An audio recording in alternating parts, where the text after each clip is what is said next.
శుక్లం భరధరం విష్ణు శశివర్ణం చతుర్భుజం ప్రసన్నవదనం ధ్యాయేత్ సర్వవిఘ్నోపశాంతయే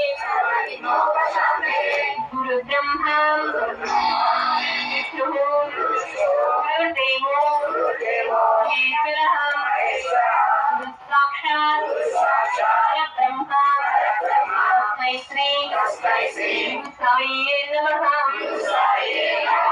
ఓ సాయి సద్గురుదేవా, నీవు పావనమూర్తివి, సర్వశక్తిమంతుడము, కరుణామూర్తివి. నీ పాదములను ఆశ్రయించిన వారి బాధలను తొలగించి వారిని రక్షించి పోషించడము ఆయన విశ్వాసము ధైర్యోత్సాహములతో